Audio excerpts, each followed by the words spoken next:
বাঁচানোর জন্য সেনাপতি হিসাবে একজনকে নেতৃত্ব দিয়েছিলেন জহিরুদ্দিন মোহাম্মদ বাবর। আমরা কম বেশি জানি লোকটা আল্লাহওয়ালা, আল্লাহ প্রেমিক। কারণ তার জীবনে একটা ছোট্ট ঘটনা আপনাদের কাছে উদ্ধৃতি দেব। দ্য ওল্ড ইন্ডিয়ান হিস্ট্রিতে লিপিবদ্ধ ইংরেজ সাহিত্যিক ডক্টর পি হুড লিখেছে। আর এই যুগের বর্তমানে ভারতীয় জনতা পার্টির দলের নেতারা, ভারতীয় জনতা পার্টির দলের নেতারা ইংরেজিতে যাদের বিজেপি বলা হয়, এরা বর্তমানে বাবরের নামে যে কুৎসা মোবাইলে রটাচ্ছে, কানে আঙুল দিতে হয়, চোখ বন্ধ করতে হয়। বাবর নাকি ধর্ষক ছিল, বাবর নাকি নারী নির্যাতক ছিল, বাবর নাকি মেয়েদের প্রাণনাশ করেছে, তাদের স্বামীদের প্রাণনাশ করে মেয়েদের বিধবা বানিয়েছে, আরো কত কিছু মন্তব্য বাবরের নামে করা হচ্ছে। বলে অন্য কোন লোকের নামে মসজিদ করা হোক, আপত্তি নাই, কিন্তু বাবর একজন ধর্ষক, বাবর একজন চরিত্রহীন, বাবর একজন প্রাণনাশক। বহু হিন্দুর প্রাণনাশ করেছে এই দেশে, দেশ দখল করতে এসে। যার কারণে তার নামে মসজিদ হোক, এটা আমরা হতে দেব। শেষের কথাটা একটু বলে, হ্যাঁ এই কথাটা একটু বলবেন। বাংলাদেশের লোকেরা বলে ওটা হুজুরিরা বলতে হয়, কিন্তু আমাদের দেশে ওই নিয়ম চালু নেই। আমাদের দেশে ওই নিয়ম চালু নেই। বাংলাদেশে হুজুর যেই বলবে হবে, শ্রোতারা উচ্চ রবে বলবেন না এটা করা যাবে, হুজুরের থেকে শ্রোতাদের কণ্ঠের আওয়াজ হবে জোরে না। আবার এই কাজটা করা ভালো, শ্রোতারা বলবে হ্যাঁ। আর আমাদের সব এতেকাব 6 মাসও ভাঙে না। কমার বলল 6 মাসও এতেকাব ভাঙে না। জলসা আসি সব নতুন বউ হয়ে, কি বলবো, এই নতুন বউ যে বাপের বাড়িতে প্রথম দিন আসে, লোকজন দেখতে আসে, ও কি ফটফট করে কথা বলে বলে, ও বলে 2-4 দিন যাক, সে করে একটু মাটির তলায় চালাই। তারপর যখন টানবা উঠতে পারবে না, তখন বুঝবো আমি চুপ করে থাকা বান্ধা কিনা, চুপ করে থাকা বান্ধি কিনা। আমি 2-4 দিন একটু ধৈর্য ধরিয়ে গালে পানি রেখে দিছি, পানি। এখন কথা বলতে গেলে পানি বেরিয়ে যাবে, তোর দিন নষ্ট হবে। নতুন বিয়ে হয়েছে তাই গালে পানি নিয়ে এখন তোমাদের কথাগুলো হজম করতেছে। আমাদের দেশের শ্রোতাদের এইরকম ভাব। বাংলাদেশে ওয়াজ করতে গেলে সত্যি আমাদের খুব ভালো লাগে, কলিজা ঠান্ডা। 2 ঘন্টার জায়গায় 2.5 ঘন্টা বলতে কোনো কষ্ট হয়, কারণ ওরা কথা বার করে নেয়। আর আমাদের দেশে কখন ছাড়বে তা আবার ঠান্ডা, কখন ছাড়বে তা আবারও ঠান্ডা হয়ে যাচ্ছে, পাওয়া যাবে না। আর শীতের রাতে বসে থাকা সম্ভব, উশি বসি করে। আল্লাহু আকবার। তবে গাজীতলার মাঠের লোক এখনো নড়াচড়া করবে, দেখতেছি সব চুপ করে বসে আছে। শেষ পর্যন্ত যেন আল্লাহ থাকা তৌফিক দান করে। সকলে বলবেন আমিন, একটু জোরে বলবেন আমিন। লেখকের নাম ডক্টর পি হুড, যার কথা বলছিলাম। তিনি বলছেন আমি যেটা জানি সেটা বিবদ্ধ করছি, বাস্তবে দেখেছি তাই। বাবর একজন সেনাপতি পাঠিয়ে দিলেন, কিন্তু সৈন্য দিয়ে নিজে আসে নাই। আর বাবরের নামে যত বদনাম কুনাম, বর্তমান ভারতবর্ষের তৃণমূল সরকারের বিরোধী দলনেতা যিনি, নাম আর তার বলবো না, কারণ আমি এসব রাজনীতির বক্তব্য পছন্দ করি না। তো আজকের একটুখানি মনে এলো তাই 2-4টে কথা, বেশি দেব না। বর্তমান সরকারের বিরোধী দলনেতা যিনি, বাবরের নামে এত উল্টো পাল্টা মন্তব্য বক্তব্য রেখেছে, যার কারণে বলতে চাইছে ওই নামে কেন মসজিদ হবে, ওই নামে মসজিদ করতে আমরা দেব না। আগামীতে যদি সরকার ওদের হাতে যায়, আমার ধারণা জেসিবি গাড়ি দিয়ে ভাঙার দরকার হলো ভেঙে দেবে ভাই। কারণ ওদের হাতে এখন সরকারি নেতৃত্ব নাই। যদি অ্যাডভান্স বলে ফেলছি আমি কথাটা, ওদের হাতে এখন সরকার নাই, যার কারণে এখন ছোট জগন্নাথ সেজে রয়েছে। কিন্তু যেই সরকার ওদের হাতে যাবে, আমার ধারণার কথা বলছি, যে হুমকি ধামকি দিচ্ছে, যে মন্তব্য করছে, প্রয়োজন হলে জেসিবি গাড়ি নিয়ে যাবে আর জয় শ্রীরামের ধ্বনি দিতে দিতে মুর্শিদাবাদের বেলডাঙ্গা উজাড় করে জমিন হয়তো রক্তে লাল করে দেবে।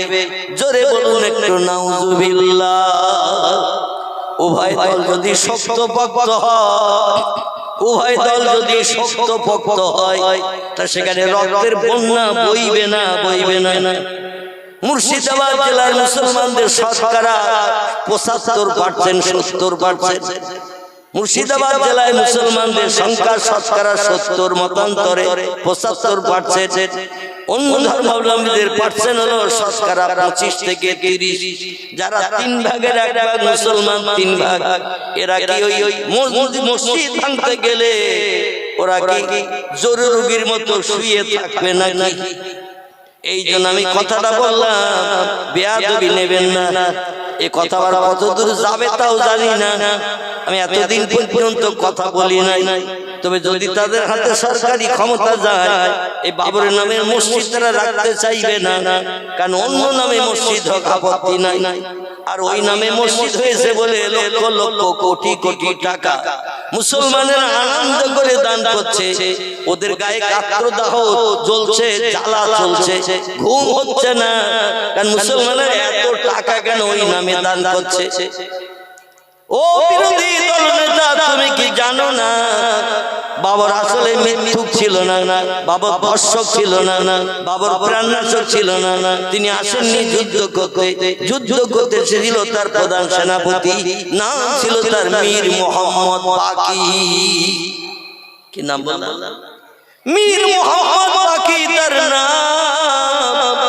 এই লোকটি শুধু 5 ওয়াক্ত নামাজি ছিল না, রাতের বেলা ঘুম কামাই করে বিবি বাচ্চা দুজবিস্তানে ফেলে রেখে এসেছিল।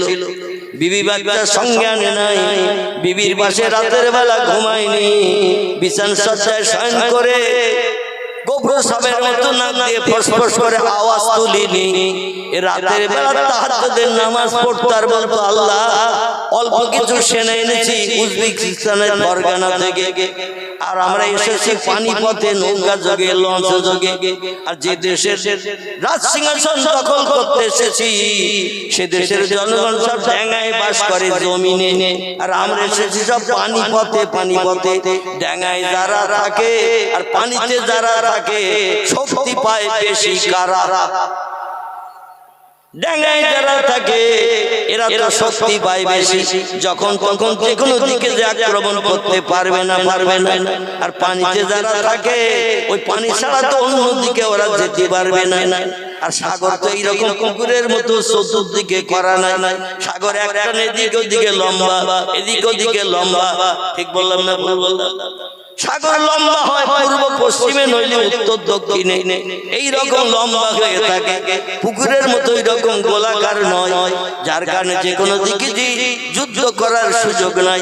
আল্লাহর কাছে হাত তুলে রাতের গভীরে সারাকাত তাহাজ্জুদের নামাজ আদায় করে তিনি আল্লাহর ডেকে বলতেন, আল্লাহ আমরা ইমানদার মুমিন মুসলমান সংখ্যায় নগণ্য, তবে বদরের যুদ্ধে মুসলমানদের সৈন্য ছিল 313, ওহদের যুদ্ধে মুসলমানদের সৈন্য ছিল 1000, মুতার যুদ্ধে মুসলমানদের সৈন্য ছিল 6000। এমন করে আরো আরো যুদ্ধ যেগুলো ছিল, তবুকের যুদ্ধ ছিল, মুসলমানদের সৈন্য ছিল 8000। কিন্তু মুসলমানরা যুদ্ধ করে লক্ষ লক্ষ সেনাদের সঙ্গে মোকাবেলা করে 23টা যুদ্ধে একটা না জয়ী হয়েছে। জোরে বলুন একটু সুবহানাল্লাহ, নারায়ে তাকবীর। ইতিহাসে আছে না নাই মুসলমানদের যুদ্ধের কথা? ইতিহাসে আছে না নাই? আমি বলবো একটু মুসলমানদের হাদিস শরীফ আলগা করে পড়ো। মুসলমানরা ওই জনগণ বেশি নিয়ে যুদ্ধ করতে যায় না, ওদের অন্তরে একটা যন্ত্র মেশিন আছে, এর নাম কি বলেন? না হয় না, অন্তরে একটা মেশিন আছে, যন্ত্র আছে। এই মেশিনটার নাম হলো ঈমান মেশিন। কি মেশিন? ঈমান। ঈমান, ঈমান শব্দটি হলো আরবি ভাষা, এর বাংলা অর্থ হলো না দেখে খোদা বিশ্বাস করা। কি বিশ্বাস করা? না দেখে প্রভুকে বিশ্বাস করা। আল্লাহর শক্তি সব শক্তি থেকে বেশি না কম? একমত সবাই? আল্লাহ বলছেন, ইন্নাল্লাহ আলা কুল্লি শাইইন কাদির, সব শক্তির ঊর্ধ্বে হলাম আমি। আমার মতো ক্ষমতা অতীতে কারো ছিল না, বর্তমানে কারো নাই, ভবিষ্যতে কারো হবে না না না। আমার উপরে যদি বিশ্বাস পাকাপাকি করে নিতে পারো, সোনা গালিয়ে দেখবেন যখন পাকা করে 24 ক্যারেট হয়। কত ক্যারেট বললাম? 24 ক্যারেট হয়। আবার 24 ক্যারেট সোনা নিয়ে যখন গহনা করে, ও 22 ক্যারেট 21 ক্যারেট গহনা বানায়। ঠিক বললাম না ভুল বললাম? যদি আপনারা না জানেন, যারা সোনা গালিয়ে গহনা করে ওদের একটু জিজ্ঞাসা করে দেখবেন। পাকা সোনা হলো 24 ক্যারেট, এর ভিতরে কোনো খাদ নেই, পাকা দোলা সোনা। আর যখন ওই দোলা সোনা গালিয়ে গহনা করে, ওতে একটু খাদ ঢুকিতে হয়, কারণ শুধু সোনায় গহনা করলে গহনা হবে না। এই জন্য ওতে একটু ভেজাল ঢুকতে হয়, না ঢুকলে দুমড়ানো যাবে না, দুই মুখ এক জায়গায় করে জোড়া দেওয়া যাবে না, কারণ ও জোড়া খাবে। আমার ভাইরা, এই পাকা সোনা ছিল পয়গম্বর মুহাম্মদ রাসূলুল্লাহ সাহাবীরা। জোরে বল ভাই, মোবাইলটা বন্ধ কর তো। কার মোবাইল হ্যাঁ করতেছে কেন? কার মোবাইল হ্যাঁ বন্ধ কর।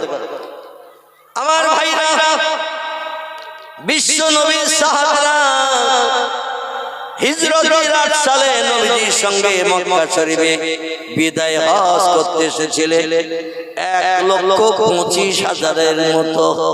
কত বললাম? 1,25,000-এর মতো মুসলমান নবীজির সঙ্গে বিদায় হজ করতে যাচ্ছিল আরাফাতের মাঠে। আল্লাহ নবী বিদায় হজ করে ইন্তেকাল করেছিলেন। সাহাবী যারা ছিল পাক্কা মুসলমান, এদের নিয়ে আবু বকর সিদ্দিক, ওমর ফারুক, ওসমান গনি, আলী মুর্তজা, এরা পরস্পর ওদের নিয়ে পৃথিবীর বিভিন্ন দেশ দখল করেছে। মুসলমানরা অর্ধেক পৃথিবীর বাদশাহিত্ব পেয়েছে এই পাক্কা ঈমানদার মুসলমানদের দিয়ে যুদ্ধ করিয়ে। আগে প্রথম দাওয়াত দিয়েছে তাদের কাছে, আল্লাহ দুনিয়ায় বাস করবে, আল্লাহ নেয়ামত খাবে, আল্লাহর অনুদান বিবি বাচ্চা নিয়ে আল্লাহর জমিনের সংসার জীবনের সুখ ভোগ করবে, আর আল্লাহর মান্যতা দেবে না, স্রষ্টারে প্রভু বলে মানবে না, স্রষ্টার কাছে মাথা নত করবে না। এটা যারা করত না তাদের কাছে মুসলমানরা প্রথম কলেমার দাওয়াত দিতে এসেছিল, লা ইলাহা ইল্লাল্লাহু মুহাম্মাদুর রাসূলুল্লাহ। নবীজি তার জামানায় সাহাবীদের এইভাবে কলেমার দাওয়াত মিশরে পাঠিয়েছেন, সিরিয়ায় পাঠিয়েছেন, কুফায় পাঠিয়েছেন, বসরায় পাঠিয়েছেন, ইরাকে পাঠিয়েছেন, ইরানে পাঠিয়েছেন, দামেস্কে পাঠিয়েছেন, জর্ডানে পাঠিয়েছেন, তুরস্কে পাঠিয়েছেন, বিভিন্ন দেশে আল্লাহর নবী সাহাবীদের দিয়ে চিঠি পাঠিয়েছেন।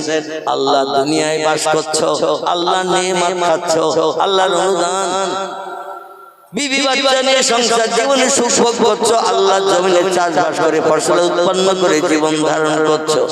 যে আল্লাহ এত কিছু বানিয়ে দিয়েছে তোমাদের কল্যাণের জন্য, সে আল্লাহর কাছে একটু সিজদায় পতিত হয়ে মাথা নত করো। যারা চিঠিগুলো ছিঁড়ে পায়ের তলায় দবিয়ে মারিয়ে চিঠির মর্যাদা নষ্ট করে দিল, নবীজির নামের একটা ইসলাম লাগানো ছিল মুহাম্মাদুর রাসূলুল্লাহ। প্রতিটি চিঠির পৃষ্ঠায় স্কুলে হেডমাস্টার যেমন একটা দরখাস্তে সই করে দিলে ইসলাম দেয় না, ইসলাম বিহীন যদি সই থাকে, ও সইটা কোন জায়গায় গ্যারান্টি করবে না, সই নকল হলেও হতে পারে, ঠিক কি না? এই জন্য কোথা থেকে এনেছো চিঠি, কে দিয়েছে, তার নাম ঠিকানা, কোন স্কুলের নাম ঠিকানা, হেডমাস্টার কি অ্যাসিস্ট্যান্ট হেডমাস্টার, তার কোনো সিল চিহ্ন নাই, কেউ মেনে নিতে চাইবে না। আল্লাহর পয়গম্বর মুহাম্মদ রাসূলুল্লাহ সাল্লাল্লাহু আলাইহি ওয়াসাল্লাম লিখতে জানতেন না, পড়তে জানতেন না, তিনি কোনো সাহিত্য রচনা করতে পারতেন না, কোনো কবিতা লিখতে জানতেন না, কিন্তু তিনি কথা বলতে পারতেন উচ্চ মর্যাদা সম্পন্ন ভাষায়। জোরে বলুন একটু সুবহানাল্লাহ। এক কথায় ভারতের সাহিত্য সম্রাট বঙ্কিমচন্দ্রের নাম ইতিহাসে লেখা হয়েছে, বড় হাডি হাডি ভাষা তার বইতে লেখা আছে। পড়েছেন আনন্দমঠ? কে কে পড়েছেন একটু হাত তুলে তুলে দেখি। আল্লাহু আকবার। এই বই না পড়লে ভাষা শিখতে পারবে না কেউ। মানে বাংলা ভাষার যে কত দামি দামি হাডি হাডি শব্দ আছে, এই সাহিত্যিক বঙ্কিমচন্দ্র চট্টোপাধ্যায় তার আনন্দ মঠের ভিতরে লিপিবদ্ধ করেছে। সময় সুযোগ পেলে বইটা কিনবেন, একটু চোখে দেখবেন, পড়বেন। বাংলা ভাষার কত সাহিত্য ধর্মী রয়েছে। তো পয়গম্বর মুহাম্মদ রাসূলুল্লাহ স্কুলে যায় নাই, কলেজ চোখে দেখেনি, বিশ্ববিদ্যালয়ের চৌকাঠ পার হয়নি, খাতা কলমের নাম লিখতে পারতেন না, বই দিলে পড়তে পারতেন না। কিন্তু আল্লাহ আসমানি জ্ঞান যদি তারে দেয়, তাহলে আর পড়াশোনার দরকার হয় বলে মনে হয়, আর দরকার আছে বলে মনে হয়। এমন এমন ভাষা নবী বলে দিতেন, নবী শুধু ভাষা বলে দিতেন না, তিনজন লেখক কাতেব তারা চিঠি লিখত। কজন নাম বলেন তো তিনজনের? এই তিনজন মানুষ চিঠি দিয়ে ভাষায় লিখতেন, নবী ভাষাটা বলে দিতেন। তারা নিজেরা ভাষা তৈরি করে লিখতো না, নবী যেটা লিখতে বলতেন তারা সেই ভাষাগুলো লিখতো। কেন? লেখনির ক্ষমতা ছিল। আল্লাহ নবী লেখনির ক্ষমতা ছিল না, তবে ভাষা ছিল উচ্চঙ্গের। জোরে বলুন একটু সুবহানাল্লাহ। একজনের নাম আবু তালেবের বেটা হযরত আলী। কি নাম বলা? আলী মুর্তজা, ফাতেমার স্বামী। ইনি ছিলেন কাতেব, লেখক। নবী যখন বলতেন কোন ভাষা বিদেশের কাছে চিঠি পাঠানোর জন্য, আলী সামনে থাকলে আলীরে বলতেন লেখো। আলী যখন সামনে থাকতো না, আল্লাহ নবী এই তিনজন আরেকজন যদি সামনে থাকতেন, তারে বলতো, ও বাবা সালমান ফার্সি, তুমি আসো নাকি বাবা? সালমান ফার্সি পিছন দিক থেকে হাত ধরে বলতেন, না ইয়া রাসূলুল্লাহ। যিনি তৌরাত জানতেন, জবুর জানতেন, ইনজিল জানতেন, সুরিয়ানি ভাষা, হিব্রু ভাষা, বিভিন্ন ভাষার আসমানি কিতাব তিনি পড়তে পারতেন, কিন্তু আরবি ভাষার দক্ষতা তার ছিল না। জোরে বলুন সুবহানাল্লাহ। কিন্তু তিনি লেখক ছিলেন, খুব সুনামী লেখক। নাম ছিল তার সালমান ফার্সি। ইনি ধর্মাবলম্বী, কলেমা পড়ার আগে ছিল অগ্নি উপাসক। আগুন পূজা করে স্রষ্টা বলে মান্যতা দিত। এখনো পৃথিবীতে কিছু ধর্মাবলম্বী আছে না নাই? আগুন সামনে নিয়ে পূজা করে বলে, আগুন তুমি হলে স্রষ্টা, তুমি সব পুড়িয়ে ধ্বংস করে দিতে পারো, তোমার মতো ক্ষমতা আর কারো নাই নাই নাই। তাই তুমি সব ক্ষমতার ঊর্ধ্বে, তাই তোমার স্রষ্টা বলে মান্যতা দেই। এই জন্য অগ্নি উপাসক মজুসি যারা এমন করে, এই আগুন পূজারী যারা, এরা আগুনে পড়ে না, মরণের পর কবরও দাফন হয় না। এরা মারা গেলে মাথায় দড়ি বেঁধে বাসে করে দুই মাথায় নিয়ে কাঁধে করে নিয়ে ফাঁকা মাঠে ফেলে দেয়। অগ্নি উপাসকরা এরা কবরও যায় না, শ্মশানেও পড়ে না। তাই এদের মাঠের মাঝখানে ফেলে রেখে আসে। আর চতুর্থ জন্তু কাকশিল যা থাকে সকল তারা যে যেমন পারে খেয়ে আর কখানা শুধু রেখে চলে যায়, গোশত বস্তার কিছু থাকে না। এই ভারতবর্ষের প্রথম নারী প্রধানমন্ত্রী ছিলেন যিনি, নাম ছিল তার শ্রীমতী ইন্দিরা গান্ধী। এর স্বামী ছিল কিন্তু এই অগ্নি উপাসক। জানেন? জানেন না? এই ইন্দিরা গান্ধীর স্বামী ছিল অগ্নি উপাসক। এর স্বামীর নাম ছিল ফিরোজ। ফিরোজ নামটা মুসলিম নাম না? ফিরোজ, ফিরোজ নাম। এই ফিরোজ গান্ধী বলা তো মহাত্মা গান্ধী তার বাবা জওহরলাল নেহরু মুসলমানের এই শিখ বিশেষ করে এই অগ্নি উপাসককে বিয়ে করার কারণে, ফিরোজ নামের ছেলেটারে বিয়ে করার কারণে জওহরলাল নেহরু মেয়েটারে মেনে নিতে চাইনি। বিয়ে করবি হিন্দু ছেলেকে, বিয়ে করবি খ্রিস্টানের ছেলেকে, বিয়ে করবি ইহুদি ছেলেকে, বিয়ে করবি বৌদ্ধ ছেলেকে, তো তুই কেন অগ্নি উপাসকের ছেলে বিয়ে করলি? মজুসি কেন তুই স্বামী হিসেবে বরণ করলি? তোর আর মেয়ে বলে মেনে নেব না। জাতির জনক মহাত্মা গান্ধী বলল, তুমি যদি মেনে না নাও, আমি ওদের মেয়ে জামাই বলে মেনে নিচ্ছি। তাই গান্ধীর নামে ফিরোজ গান্ধী নামকরণ করা হলো। ইন্দিরার নাম আর জওহরলাল নেহরুর নামে থাকলো না, ইন্দিরার নাম করা হলো ইন্দিরা গান্ধী। মানে ওই জাতির জনক মহাত্মা গান্ধীর নামে স্বামী স্ত্রী দুইজনের নামকরণ করা হলো। জোরে বলুন একটু মারহাবা। সুবহানাল্লাহ বলতেছেন নাকি? সুবহানাল্লাহ সব জায়গায় বলা যাবে না, একটু মারহাবা বলেন। মানে জাতির জনক তাদের মেয়ে জামা হিসেবে মেনে নিয়েছিল। তাই এই ফিরোজ ছিল অগ্নি উপাসক, বিশ্ব নবীর মহব্বতের সাহাবী, মদিনা দেশে বড় খেজুর বাগানের মালিক ছিল। এখনো তার বড় খেজুর বাগান আছে, তবে তিনি বেঁচে নাই। বংশ নসল 1450 বছর আগের বংশ নসল। এই সালমান ফারসি রাদিয়াল্লাহু আনহুর বংশ নসল এখনো বেঁচে আছে মদিনায়। তারা সেই খেজুর বাগানের রক্ষণাবেক্ষণ করে। আল্লাহ বেশি বেশি করে ফল দেয় সেই গাছে। জোরে বলুন একটু সুবহানাল্লাহ। বিখ্যাত অগ্নি উপাসক পূজারী ছিল সে। তাওহীদের পুরো জ্ঞান রাখতো, জবুরের পুরো জ্ঞান রাখতো, ইনজিলের পুরো জ্ঞান রাখতো। তবে তিনটি কিতাব এসেছে আখিরি জামানার পয়গম্বরের নাম তার ওমা মুহাম্মাদুন ইল্লা রাসূলুন। আল্লাহ কোরআনের 22 পারা সূরা আহজাবে নাম কোট করেছে। আমি মুহাম্মদ নামধারী একজন ব্যক্তিকে রাসূল করে, প্রফেট করে, মেসেঞ্জার করে, পথ প্রদর্শক, বার্তাবাহক, শান্তির অগ্রদূত, রাহমাতুল লিল আলামিন করে, দয়ার সাগর, করুণার আধার করে বিশ্ববাসীর মুখে হাসি ফোটানোর জন্য সর্বশেষ একজন মহামানব পৃথিবীতে পাঠালাম। তার নাম দিয়ে দিলাম মুহাম্মদ। কি নাম? অথর্ববেদের 8 নম্বর শ্লোক, 3500 বছর আগে বেদ লেখা। মুনি ঋষি ব্যাসদেব 3500 বছর আগে জঙ্গলে তপস্যা করে, সিদ্ধি সাধনা করে, ইলহামের মাধ্যম দিয়ে যে তত্ত্ব বেদে, সেগুলো বেদের পৃষ্ঠায় লেখা। আমরা যারে বলি ওহি, হিন্দু ভাইরা তারে বলে ইলহাম। কি বলে? আমরাও তারে ইলহাম বলি। ওরা বলে আসমানি গায়বী আওয়াজ। স্রষ্টার তরফ থেকে স্রষ্টার উপাসনা করেছে। অধিকাংশ ধর্মীয় যাজকেরা তারা মাটির তৈরি প্রতিমার কাছে মাথা নত কোনোদিন করেনি। ঢোল তাবলা হারমোনিয়াম নিয়ে কোনোদিন পূজা করতে কোনো প্রতিমারে মুনি ঋষিরা যায়নি। হিন্দু ধর্মের ভিতরে বিভক্ত আছে। স্রষ্টা তিনি, যার কোনো আকার নাই। স্রষ্টা হলেন তিনি, যারে দেখতে পাওয়া যায় না। স্রষ্টা হলেন তিনি, যার স্ত্রী নাই, পুত্র নাই, সন্তানাদি নাই। তিনি হলেন স্রষ্টা।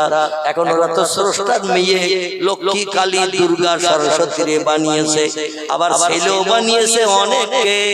গণেশ আছে, বিশ্বকর্মা আছে, আরো অনেক আছে ছেলে। স্রষ্টার কি ছেলে আছে বলে মনে হয়? আছে। আল্লাহ কোরআনে একটি ছোট সূরা দান করে দিয়েছেন, যে সূরাটা 3 বার পাঠ করলে পবিত্রতা অবলম্বন করে টোটাল 1 খতম কোরআন তেলাওয়াতের সওয়াব নামামলে উঠে যাবে। নারায়ে তাকবীর। এই সূরাটা 3 বার পড়তে খুব বেশি সময় লাগলে 4 মিনিট। ক মিনিট বললাম? 4 মিনিট সময় লাগবে সূরাটা 3 বার পড়তে। বিসমিল্লাহির রহমানির রহিম। কুল হুয়াল্লাহু আহাদ, আল্লাহুস সামাদ, লাম ইয়ালিদ ওয়া লাম ইউলাদ ওয়া লাম ইয়াকুল লাহু কুফুয়ান আহাদ। তাড়াতাড়ি যদি পড়েন 1.5 মিনিটে পড়া হয়ে যাবে। আমি একটু মাখলেস করে পড়লাম যাতে আপনারা আবরতি পারেন, তাই এই জন্য একটু সময় লাগে বেশি। আর জোরে পড়লে কুল হুয়াল্লাহু আহাদ, আল্লাহুস সামাদ, লাম ইয়ালিদ ওয়া লাম ইউলাদ ওয়া লাম ইয়াকুল লাহু কমিটি লিখেছে 1 মিনিট লাগেনি। ঠিক বললাম না? এই সূরাটা 3 বার যদি কোনো ব্যক্তি পবিত্রতা অবলম্বন করে পাঠ করে, 1 খতম কোরআন তেলাওয়াতের সওয়াব আল্লাহ তার নাম আমলে লিপিবদ্ধ করেন। জোরে বলুন একটু সুবহানাল্লাহ। এই সূরা আল্লাহ তার পরিচয় দিচ্ছেন, আমার সম্পর্কে তোমরা কোনো ধ্যান ধারণা করে ছেলে মেয়ে যেন বানিও না, আমার বউ কারো বানিও না, আমার মা কারো বানিও না, বাচ্চা কাচ্চা কারো বানিও না। সূরাটার মানে মতলব একটু শোনো আর জানো, কিন্তু জীবনে মানে জানার চিন্তা নেই, জীবনে পড়তেও চাই নেই। শুধু ছোট সূরা পড়লে এক রাকাত নামাজ হয়, তাই কুল হুয়াল্লাহু সাল্লাল্লাহু আল্লাহু আকবার, সুবহানা রাব্বিল আযীম, সুবহানা রাব্বিল আযীম, সুবহানা রাব্বিল আযীম, সামি আল্লাহু লিমান হামিদা, আল্লাহু আকবার, সুবহানা রাব্বিল আলা, সুবহানা রাব্বিল আলা, সুবহানা রাব্বিল আল্লাহু আকবার। আচ্ছা, আয়াতের মানে কি জীবনে জানার চেষ্টা করেছি? কোন ব্যক্তি যদি মানে মতলব জেনে পড়ে, সব কি ওইরকম হবে না একটু বেশি হবে? 10 গুণ থেকে 70 থেকে 700 গুণের সব আল্লাহ মানে জেলে পড়লে আপনার নাম আমলে থলিতে শ্রীবৃদ্ধি করে লিপিবদ্ধ করে দেবে। নারায়ে তাকবীর। আল্লাহ বলেন কুল, আরবিতে ছোট কাপ দিয়ে কুল মানে হলো খাও। কুল মানে কি? ছোট কাপ দিয়ে কুল, কাপ দুটো, একটা ছোট কাপ আর একটা ছোটর উপরে কি বড়। একটা কাপ হলো ছোট, যার নোকতা টোকতা কিছু নাই, আর একটা কাপ হলো বড় কাপ, এর মাথায় দুটো নোকতা আছে না একটা। পরে মোটা হাত দেন নি তো নোকতা কটা বলবেন কি করে? ঠিক কথাটা বলবো। যদি বলেন একটা, তাহলে কাপ হবে না, ফে হবে। কি হবে? কাপ আর ফে অক্ষর দুটি একই রকম মেকার দেখতে, কিন্তু ফের মাথায় নোকতা কটা? একটা। আর বড় কাপের মাথায় নোকতা দুটা। কাপ দিয়ে কালবুন মানে হলো পুকুর, ছোট কাপ দিয়ে কালবুন মানে হলো পুকুর, বড় কাপ দিয়ে কলবুন মানে হলো আত্মা, প্রাণ। এই জন্য বড় কাপের উচ্চারণ আলাদা, ছোট কাপের উচ্চারণ আলাদা। পড়তে গেলে পড়তে হবে কুল, আর ছোট কাপ দিয়ে কুল। কুল পড়লে ওটা হবে খাও। কুলু ওয়াশরাবু, আল্লাহ কোরআনে সূরা বাকারা বলেন কুলু তোমরা খাও, ওয়াশরাবু তোমরা পান করো। আর বড় কাপ দিয়ে যদি বলেন কুল, তখন আর কিন্তু ওই খাওয়ার মানে হবে না, তখন মানে হবে আমার হাবিব মুহাম্মদ আপনার উম্মতদের আপনি বলুন। কুল মানে হলো বলো, হু আল্লাহু আহাদ। যারা আমার সম্পর্কে বিভিন্ন ধ্যান ধারণা করছে, আমার বউ কজন, মা কজন, ছেলে কজন, মেয়ে কজন, জেনারেশন সূত্রে তো পৃথিবীতে এইভাবে মানুষ বেঁচে আছে, মারা যাচ্ছে, বেঁচে আছে, পরস্পর চলছে। এইরকম জেনারেশন কিন্তু তোমাদের মতো আমার নাই। জোরে বলুন সুবহানাল্লাহ। আমি অতীতে ছিলাম একা, বর্তমানে আছি একা, ভবিষ্যতেও থাকবো একা। আমার মা কোনদিন তোমাদের মার মতো মরবে না, আমার বাপ কোনদিন তোমাদের বাপের মতো মরবে না, আমার দাদা কোনদিন অতীতে মরে নাই, দাদি কোনদিন মরে নাই। আসলে ছিলই না তো মরবে কে? বুঝা যাচ্ছে তো? ছিলই না তা মরবে কে? আপনি বলে দিন আপনার উম্মতদের, যারা এই কাবা শরীফের ভিতরে 360টা মাটি পাথরের প্রতিমা সাজিয়ে রেখেছে, 22 হাত লম্বা, 22 হাত আড়, 22 হাত উঁচু, একটা চতুর্কোণা বিশিষ্ট বড় ঘর। আমাদের ঘর করা হয় কহাত। কথা বলেন তাড়াতাড়ি।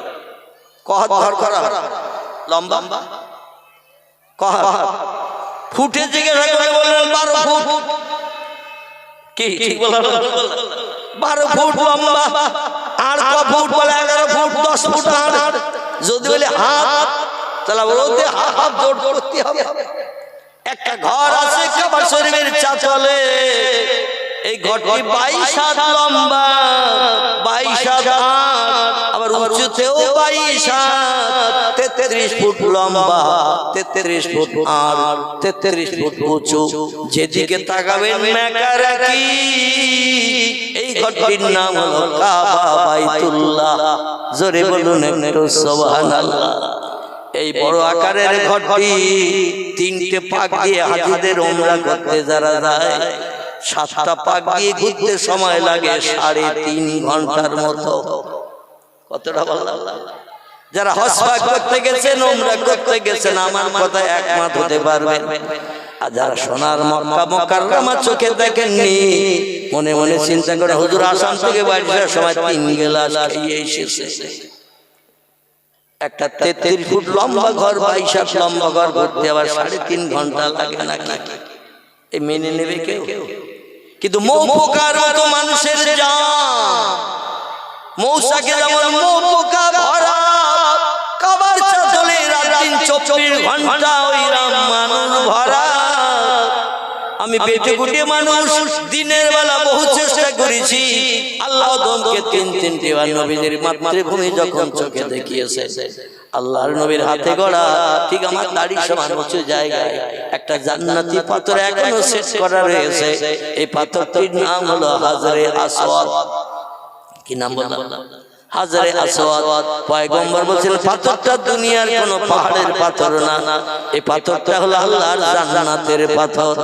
এই পাথরটা আল্লাহ পাক পাঠিয়ে দিয়েছিলেন ওই মক্কা মুকাররমা কাবা ঘরের পূর্ব দিকে, বিশ্ব নবীর জন্ম ঘরের দক্ষিণ সাইডে একটা পাহাড় এখনো দাঁড়িয়ে আছে। এই পাহাড়টির নাম হলো আবু কুবাইস। কি নাম বললাম? সৌদি সরকার পার্শ্ববর্তী গাজ্জা পাহাড় ভেঙে চুরমার করে দিয়েছে। আশেপাশে যত পাহাড় ছিল, পশ্চিমে দক্ষিণে উত্তরে সব পাহাড়গুলো ভেঙে দিয়ে বৃহৎ চাতাল বানিয়েছে হাজিদের নামাজ পড়ার জন্য। যতদিন যাচ্ছে জনসংখ্যা বেড়ে যাচ্ছে পিঁপড়ের মতো।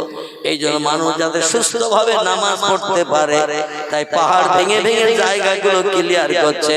ঘর বাড়ি টাড়ি কাবা শরীফের আশেপাশে নাই, সব ভেঙে চুরে ক্লিয়ার করে দিয়েছে ফাঁকা ছাতওয়াল। আমার ভাইরা, কিন্তু সেই পাহাড়টা এখনো পর্যন্ত সৌদি সরকার রেখে দিয়েছে। শুধু রেখে দিয়েছে না, কিয়ামত পর্যন্ত থাকবে। আর একটু জোরে বলে, কেন থাকবে?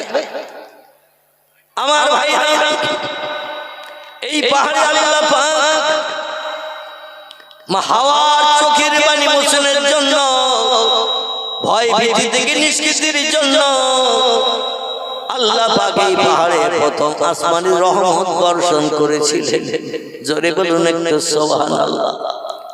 স্বামী স্ত্রী দুইজন গন্ধম খাওয়ার পরে পেশাব পায়খানার বেগ লেগে গেল।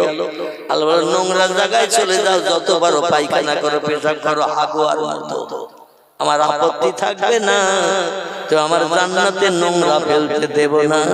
টোটাল 8খানা জান্নাত সব পবিত্র। জোরে বলুন একটু সুবহানাল্লাহ। আর জান্নাত নোংরা করবে, আমি ওটা আল্লাহ মেনে নেব না। কারণ আমার 8খানা জান্নাতের ভিতরে ময়লা ফেলার একটা ডাস্টবিন পর্যন্ত নাই। আবার যখন তোমরা আসবে, এই জান্নাতে অবস্থান করতে দেব, যত পারবে খাবে, যত পারবে আনন্দ ফুর্তি করবে, কিন্তু পায়খানা কোনোদিন হবে না, পেশাব কোনোদিন হবে না। মায়ের পেটে বাচ্চা থাকলে নমাজ 10 দিন, যেমন মায়ের পেটে বাচ্চারা খায়, বাচ্চা যখন জন্ম নেয় মায়ের পেট থেকে ক কেজি পায়খানা বাড়ি হয়। একটু কথা বলতে হবে। বাচ্চা হয় যখন, ও বাচ্চাটা মার পেটে 9 মাস 10 দিন থেকে মোটা হয়েছে, বড় হয়েছে, মার পেটের নাড়ির মাধ্যম দিয়ে, নাভির নাড়ির মাধ্যম দিয়ে খেয়েছে। আচ্ছা, খেললি তো পায়খানা করতে হয়, হয় না? হয় না আমার ভাই? কিন্তু একটা বাচ্চা, ছেলে হোক বা মেয়ে হোক, কোনদিন মায়ের উদরতে যখন পৃথিবীর মুখ দেখেছে 200, 400, 150 গ্রাম পায়খানা করেছিল মার পেটে, সেটাও বেরিয়ে এসেছে। এরকম নজির পাওয়া গেছে? কোনদিন খবর টবর পাওয়া গেছে? আল্লাহ বলছেন ওই বাচ্চা খাবে কিন্তু পায়খানা করবে না। শুধু পায়খানা নয়, পেশাবও করবে। জোরে বলুন সুবহান। তাহলে আল্লাহ দুনিয়ায় যদি আমাদের এই নজির দেখাতে পারে, জান্নাতের ভিতরে খাওয়াবে, পেশাব পায়খানা হবে না, এ থেকে মরে যাবে বলে মনে হয় নাকি? পেট ফুলে বের হবে নাকি? পায়খানা না করলে তো পেট ফুলে মোটা হয়।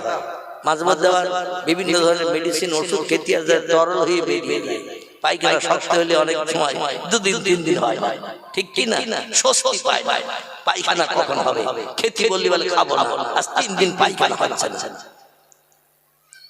আহারে জান্নাতে যতবারে বান্দারা খাবে আর মাঝে মাঝে একটু হাই উঠবে, হাই। আমাদের ঘুম থেকে উঠলে একটু হাইটাই ওঠে না, মাঝে মাঝে ঢেকুর উঠবে, ঢেকুর। জান্নাতের ভিতরে খাওয়ার পরে মাঝে মাঝে আমাদেরও ঢেকুর ওঠে না, ওঠে না। এইরকম ঢেকুর উঠবে, এতে আল্লাহ হজম করে দিয়ে দেবে। কোথা দিয়ে পার হবে না জানে আল্লাহই খবর রাখেন। ও নিয়ে আমরা চিন্তা করব না, মাথা খারাপ করব না। আল্লাহু আলাম বিমুরাদিহি, আল্লাহ বিষয়টা সম্পর্কে একটু বেশি বেশি জানেন।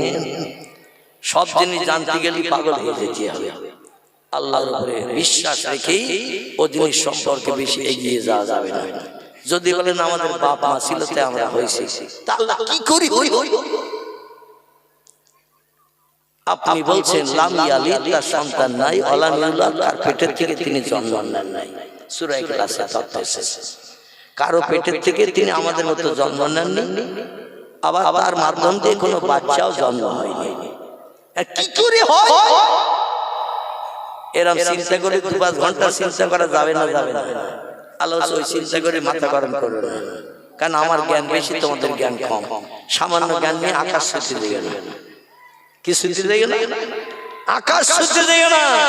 বুড়ো হয়ে মরে যাবে তো আকাশের ধারে পারে হাত লাগাতে পারবে না, ঠিক না? এই যুগের বিজ্ঞানীরা হাজার চেষ্টা করে, রকেট, স্পুটনিক, অ্যাপোলো এইরকম কত উপগ্রহ যন্ত্র বানিয়েও এখন আকাশ খুঁজে পায় না। কি আমার পর্যন্ত পাবে পাবে বলে মনে হয়? খোদার কসম, ভবিষ্যৎ জেনারেশন এই যে মোবাইলে আজকে এই তথ্যটা উঠছে, আমি খোদার কসম খেয়ে বললাম বিজ্ঞান ভবিষ্যতে আরো উন্নত হবে।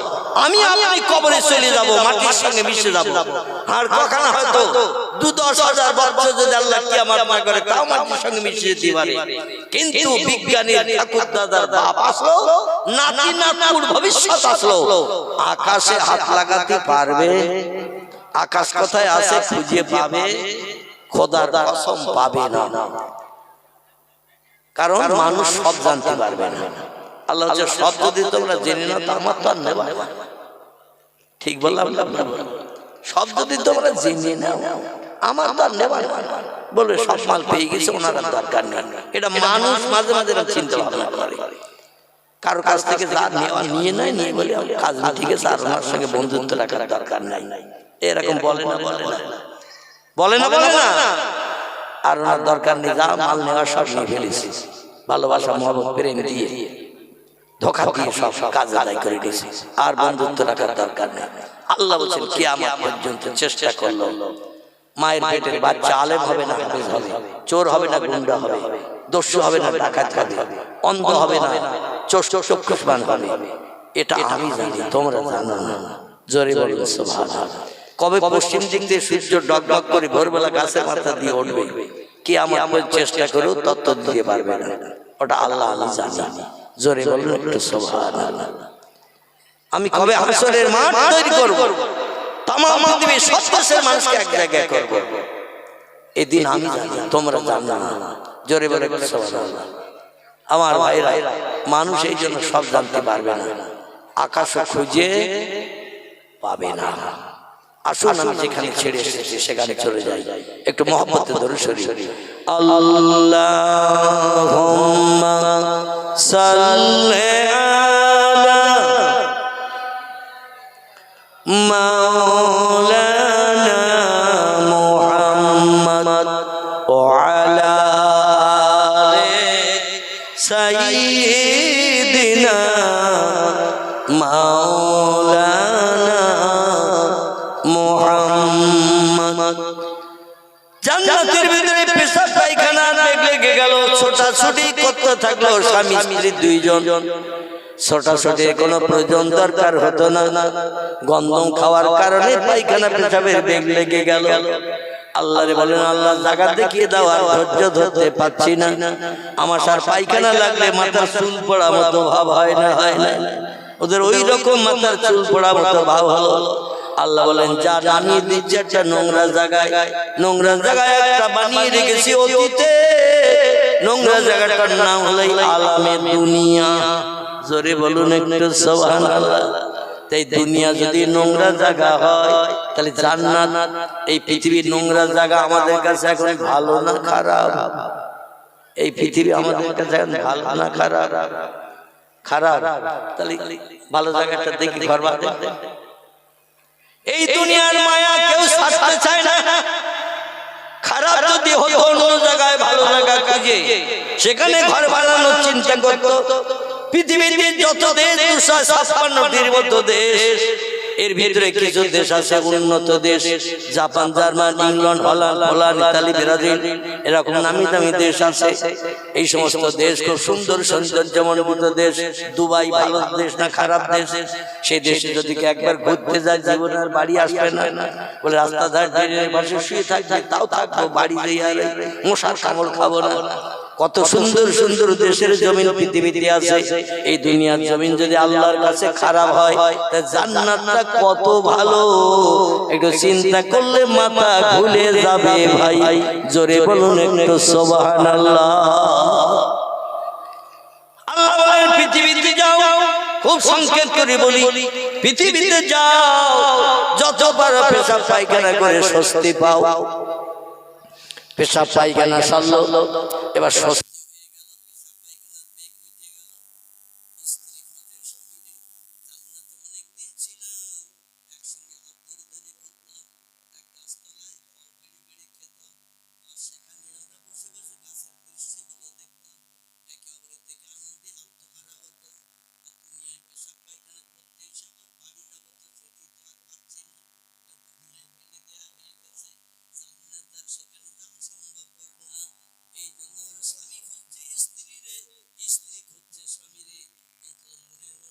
পাই। জান্নাতের ভিতরে বিয়ের মাধ্যম দিয়ে একে অপরের কাছে মন দিয়ে ফেলেছি।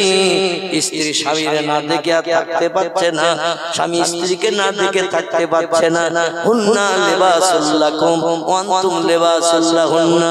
নারী হলো পুরুষের গায়ের পোশাক, পুরুষ হলো নারীর গায়ের পোশাক। ওয়া খালাকনাকুম আজওয়াজা। আল্লাহ বলেন আমি জোড়া করে তোমাদের বানিয়েছি সংসার জীবনের সুখ ভোগের জন্য, একে অপরের জীবনে দুঃখ দুর্দশা নিবারণের জন্য। স্বামী জীবনে দুঃখ নিবারণ করবে স্ত্রী, স্ত্রী জীবনে দুঃখ নিবারণ করবে স্বামী। এই জন্য আমি জোড়া করে পাঠিয়েছি। একটা যদি পাঠাতাম জীবন যৌবনে ক্ষুধা নিবৃত্তি হতো না, জীবনে স্বস্তি পেতে না, শান্তি পেতে না। কি জানো নাই, কি জানো নাই, কি জানো হারিয়ে গেছে, এইভাবে সারাটা জীবন কেটে যেত।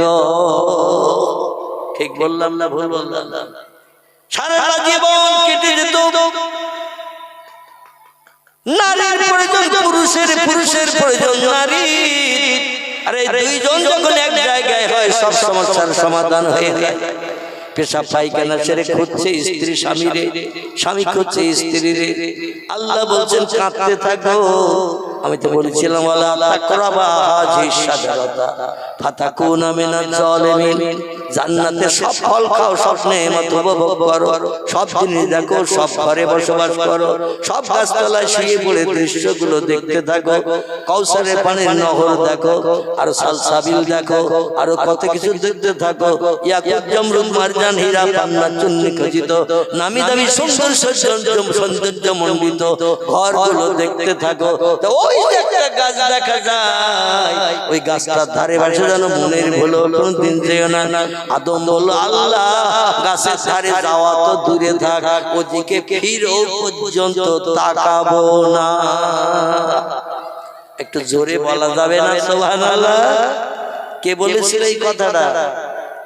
আমাদের জাত, আমাদের বাবা, পুরুষ পুরুষ আদম পয়গম্বর বলেছিল আল্লাহ ওই গাছের তলায় যাওয়া তো দূরে থাক, ফল খাওয়া তো দূরে থাক, তুমি নিষেধ করেছো যখন গাছের দিকে ফিরেও তাকাবো না।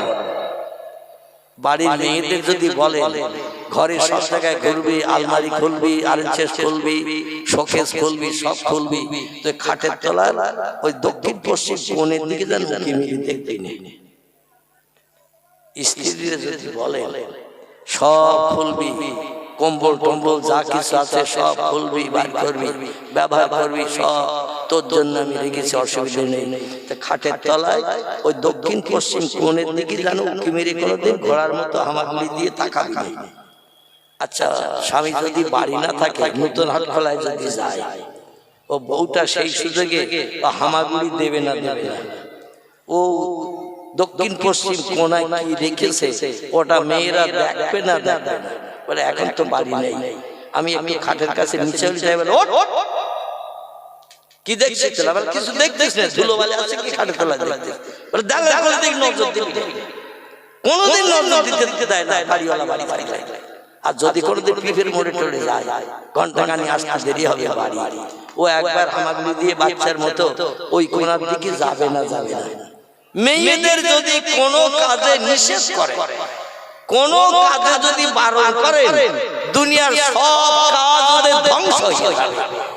ওইটা কখন দেখবে? খিদিরপুরের মারা এদের বারণ করলে একবারের সাথে ফিরেও তাকায় না, আদম নবীর মতো। কিন্তু আমাদের দিকের কথা বলছি, মেয়েদের যদি কোনোদিন বলে যে এইটা যেন করবি না, ওখানে যেন দেখবি না, ওখানে যেন তাকাবি না, ও বলে আমার আগে প্রথম কাজ হলো আদম গাছের দিকে ফেরে না, তাকায় না, গাছতলায় মুঠে যায় না। যে গাছের দিকে ফেরে না, সে যাওয়ার কোনো ব্যাপার হয় না। ফেরে না যখন, দেখে না যখন, মনে ভিতরে যাওয়ার কাজ আসবে না। বেকা হাতি আল্লাহ বানালেন হাওয়াকে, দেহের হাতের কোণই থেকে পোষা পর্যন্ত হাড় সোজা, কোণই থেকে কাঁধ পর্যন্ত হাড় সোজা, পায়ের হাঁটু থেকে পায়ের গোছ পর্যন্ত হাড় সোজা, গোছের থেকে কোমর পর্যন্ত হাড়, পায়ের হাঁটু থেকে কোমর পর্যন্ত হাড় সোজা, পিঠে মেরুদণ্ডের হাড় বেঁকা, পিঠে মেরুদণ্ডের হাড়। ঘুমিয়ে পড়িয়েছেন আপনারা? পিঠের মেরুদণ্ডের হাড় সোজা, বডিতে হাড় আছে বেঁকা হাড়, দুই পাঁজরের হাড়, নামি দামি পার্টস গুলো ঢাকা আছে, একটু বেঁকা করা। এই পাঁজরের হাড়, ফুসফুস, এটা ওটা, দিল, কলকাবজা, প্রাণ, বাচ্চা টাচ্চা সব এর ভেতরে ঢাকা আছে কিনা? উপরে ঘামালে অন্তত এই বেঁকা হাড়ে লাগলে, খাঁচায় লাগলে ভেতরে যাতে না লাগে, লোকটা দম বন্ধ হয়ে যাতে না মরে যায়। আল্লাহ তো একটু বেঁকা হাড় দিয়ে কভারিং করে গেছে পাখির খাঁচার মতো। জোরে বলুন সুবহানাল্লাহ। আল্লাহ বললেন আদম ঘুরছে ফিরছে, বেড়াচ্ছে, খাচ্ছে, কিন্তু মুখে হাসি দেখা যাচ্ছে না। জিবরিল তুমি বলতে পারো, এত সুন্দর ভালো মন্দ খাচ্ছে, দেখতেছে, বেড়াচ্ছে, ঘুরছে, হাসে না কেন? জিবরিল বলছে আল্লাহ আমাদের তো কামলোভ দেননি, আদমের দেহের ভিতরে কামলোভ দিয়েছে, তাই কামলোভ নিবারণের জন্য ও নারী খুঁজে বেড়াচ্ছে জান্নাতের ভেতরে, কোনো মেয়ে ছেলে পাচ্ছে না, তাই মুখে হাসি ফুটতেছে না। আল্লাহ বলেন সাদ্দাকতা, ঠিকই বলেছে। ওর দেহের ভিতরে কামুকতা দিয়েছি, প্রেম জ্বালা দিয়েছি, যৌবন দিয়েছি। আর যৌবন নিবারণের জন্য একটা নারীর দরকার, তাই জান্নাতে ঘুরে ঘুরে বেড়াচ্ছে, খুঁজতেছে কোন দিকে নারী আছে, মেয়ে ছেলে আছে। এক কাজ কর, আমার জান্নাত তো আমি সুখের জায়গা বানিয়েছি, দুঃখের জায়গা বানাইনি। আর সুখের জায়গায় অসুখে হয়ে থাকবে, আমি আল্লাহ ওটা পছন্দ করি না। এই জন্য ও যখন ঘুমিয়ে পড়বে গাছতলায়, বেড়াতে বেড়াতে, ঘুরতে ঘুরতে যখন ক্লান্ত হয়ে যাবে, জান্নাতের ফিরফিরে ঠান্ডা হাওয়ায় যখন ঘুমিয়ে পড়বে নহরের ধারে, কৌসারের ধারে, তখন ওর বাম পাজরের একটা হাড় বার করে নিবি। বেটা ছেলে থেকে মেয়ে ছেলেদের হাড় একটা বেশি, সেটা হলো পাজরের হাড়। আদমের দেহের থেকে একটা পাজরের হাড় জিবরিল আমিন ঘুমন্ত অবস্থায় বের করে নিয়েছিল। যেমন আমি অধম, আমার অপারেশন করেছিল যেদিন, এই পাজরের কাঠির থেকে একবার কুস্কি পর্যন্ত পুরো ফেরিয়ে ফেলেছি। 3.5 ঘন্টা লেগেছিল কিডনি জুড়িয়ে আবার সেলাই দিতে, 3.5 ঘন্টা। আমি কিছুই খবর রাখিনি। তো আল্লাহ পাক আদমকে ওই রকম ঘুম পাড়িয়েছে অপারেশনের মতো। অপারেশনের উপরের দিকে 3-4টে লাইট জ্বলতেছে, সুন্দর সুন্দর কালারিং লাইট, 4-5টা ঠিক এরকম মেকারে বড় বড় লাইট। ইনজেকশন কিচ্ছু দেয় নাই, শুধু আমার স্পেশালে করে নিয়ে যেয়ে লাইটের তলায় নিয়ে গেছে। একটু মনে মনে ভয় ভয় লাগতেছে, কি ইনজেকশন দেবে, কি করবে তার তো ঠিক নেই। কিডনি জড়বে বলে জামা কাপড় সব খুলিয়ে এখন ন্যাংটা কাপড় পরিয়ে এনেছে, মানে উপরে এক পর্দা তলা এক পর্দা আর পুরো মাঝখান দিয়ে ফাড়া। যাই হোক, ওদিকে বক্তব্য রাখার দরকার না। যেটা আমি বলছি সেটা হলো এই স্টেশনটা এনে লাইটের তলায় নিয়েছে, উপরে লাইট এইরকম একটা ফুলের মতো এরকম মেকার এরিয়া, তাতে 5টা বড় বড় লাইট ফুল রয়েছে, এক এক রকম লাইট জ্বলতেছে। তো আমি বলি লাইট তো বেশ ভালো দেখাচ্ছে। এই দেখতে দেখতে কখন আমার আর খবর নেই, ইনজেকশন কিচ্ছু দেয়নি, এমনি এমনি এমনি বেহুশ হয়ে গেছে। 3.5 ঘন্টা পরে বাইর করেছে, তাও পুরো পেট ফেড়িয়েছে। একজনের আর পাশে পেট ফেড়িয়েছে, তার পেট থেকে কিডনি বার করেছে, আমার পেটে জুড়িয়েছে। আবার এই পেটের চামড়া এক জায়গায় করে 21টা সেলাই দিয়েছে, একেবারে পাঁজরের কাছ থেকে নিয়ে কুস্কি পর্যন্ত সেলাই দিয়ে স্ট্রেচারে তুলে রেখে দিয়েছে। হুঁশ ফিরলে আমার আবার ওই কি এসিসি নাকি ঘর বলে না, আইসিসি, ওই ঘরের নাম ভালো মনে আসে না, তো ওই ঘরের ভিতরে ঢুকতে নিয়ে যাবে হুঁশ ফেরার পর।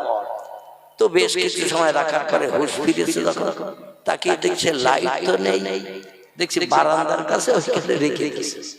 তো সেখান দিয়ে আমি একটু নড়াচড়া করেছি, ওরা বলছে স্যার হুঁশ ফিরেছে, তাড়াতাড়ি নিয়ে যাও, আইসিইউতে নিয়ে যাও, নিয়ে নাকে অক্সিজেন দাও, ওর ইঞ্জেকশন বিভিন্ন জায়গায় চ্যানেল করেছে, আবার চ্যানেলের সঙ্গে মানে সেলাইন ঢুকিয়ে দাও, দেহের রক্ত তো অনেক বেরিয়ে গেছে, সেলাইন ঢুকিয়ে মোটামুটি ওর একটা সুস্থ করে নিয়ে চলে গেল। তো আমি কিছু যখন বুঝতে পারিনি দুনিয়ার বিজ্ঞানী পরিকল্পনার কাজ, আর আল্লাহ যদি কারো পেটের থেকে পার্টস বার করে সে কি বুঝতে পারবে বলে মনে হয়? এই কথাটা এই জন্য বললাম, মানুষ যদি সক্ষম হয় আল্লাহর পক্ষে সে কাজ করা কি অক্ষম? কোনদিন অক্ষম হবে না। আল্লাহ এমন ঘুম পাড়িয়ে দিলেন জান্নাতের ভিতরে আদমকে, পাঁজরের হাড় একটা কেটে বার করলো, আদম কিছুই খবর রাখে না। এই হাড় কেটে বার করে আল্লাহ শুধু বলে ইন্নামা আমরুহু ইযা আরাদা শাইআ। আমি যখন কোনো বিষয়ে কোনো হুকুম করি, কোনো কিছু তৈরি করার পরিকল্পনা ইচ্ছা প্রকাশ করি, আইয়াকুলা লাহু, আমার জবান দিয়ে শুধু একটু বলি কুন ফায়াকুন, সঙ্গে সঙ্গে সেটা হয়। আল্লাহ বলেন কাদামাটি দিয়ে বানিয়েছি পুরুষ, এবার নারী হ। আদমের মাম পাঁজরের হাড় থেকে হয়েছিল কি হিজড়ে, হিজড়ে হয়েছিল নাকি? কি হয়েছিল? নারী হয়েছিল, একটা নারী। আল্লাহ যা বলে তাই হবে, জোরে বলি একটু সুবহানাল্লাহ। এই নারীটি হলো ষোড়শী যুবতী, সুন্দরী, অস্পরা। আদমের চেহারা থেকে হাওয়ার চেহারা অতীব সুন্দরী করে আল্লাহ বানিয়েছিলেন কোন শব্দের মাধ্যমে? বর্তমান পৃথিবীতে আমরা লক্ষ্য করলে দেখতে পাই পুরুষের চেহারা সৌন্দর্য যতটা না বেশি, তার থেকে মেয়েদের চেহারা সৌন্দর্য পুরুষের থেকে বেশি না কম। আল্লাহ নারীর চেহারা পুরুষের থেকে বেশি সুন্দরী করে বানিয়েছিলেন বলে পৃথিবীতে এখনো সেই নিদর্শন চলছে, মেয়েরা ছেলেদের থেকে বেশি সুন্দরী হয়। জোরে বলুন একটু সুবহানাল্লাহ। ষোড়শী যুবতী সুন্দরী বানিয়ে জান্নাতের গাছতলায় বসিয়ে রেখেছেন হাওয়াকে। আদম কি অবস্থায় আছে? আদম ঘুমিয়ে আছে, ঘুমিয়ে আছে। ঘুমিয়ে না থাকলে তো হাত টেনে বার করতে জিবরিল দেবে। কোন ব্যক্তি যদি অবশ না হয় আর তার যদি পেট টেট ফাড়ে, কিছু কাটতে যায়, ও ঝাড়া লাথি মারবে না? মারবে না? কি লাথি মারবে না? মারবে না? একা লাথি ডাক্তারের অপারেশনের শ্বাস আটকিয়ে দেবে। এই জন্য বেহুশ হয়ে গেলে কিছুই খবর রাখে না। আদম বেহুশ হয়ে পড়ে রয়েছে।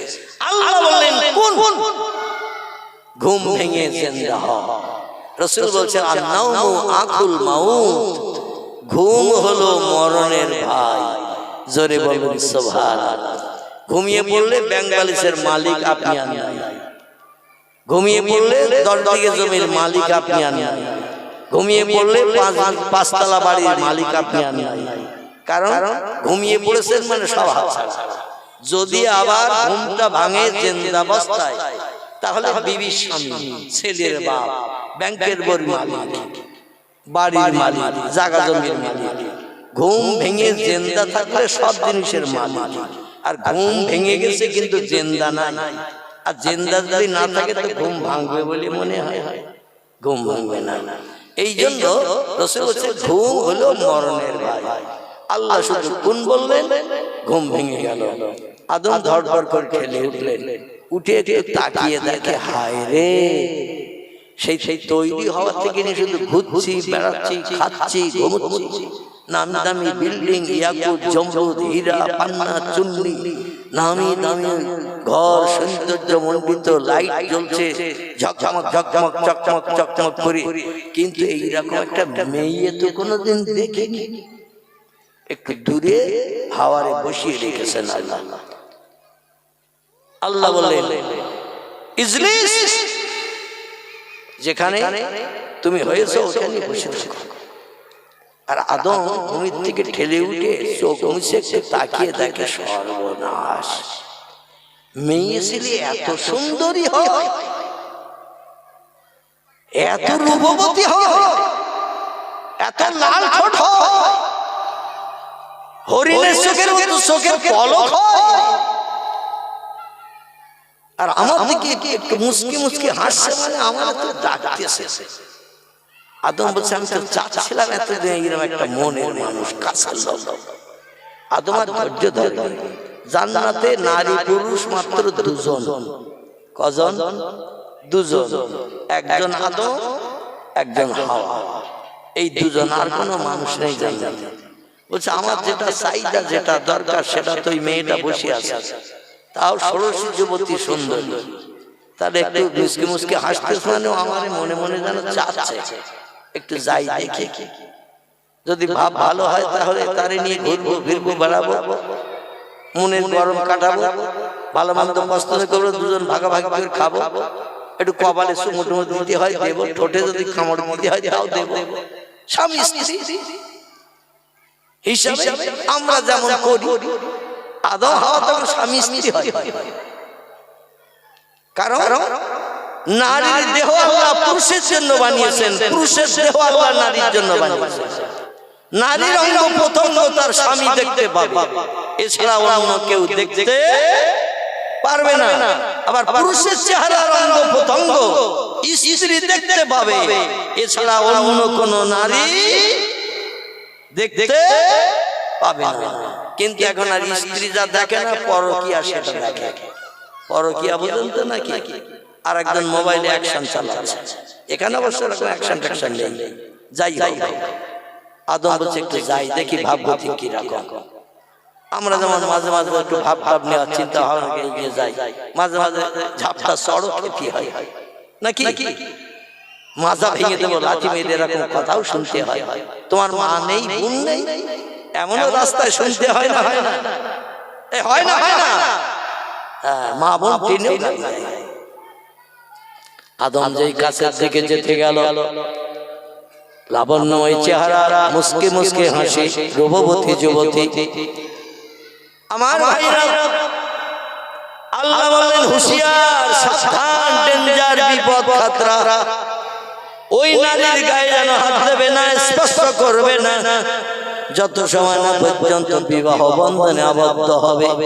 জোরে বলুন একটু সুবহানাল্লাহ। আল্লাহু আকবার। আমার ঘড়িতে সম্ভবত 1 মিনিটের একটু বাকি, আপনাদের হয়তো 1 মিনিট ছাড়িয়ে গেছে। কি গেছে না যায় না, বক্তাও ঠিক টাইম মতো এসে গেছে। তবে সেই বক্তৃতার আগে বলেছিলাম একটা মনে আছে তো, এই মনে আছে তো, একটার আগে যেন কেউ উঠবে না, পেশাব লাগা ছাড়া, পেশাব লাগা ছাড়া কেউ যেন উঠবেন না। আমি অনুরোধ রাখছি, রেখে আমার বক্তৃতার এখানেই সমাপ্ত করলাম।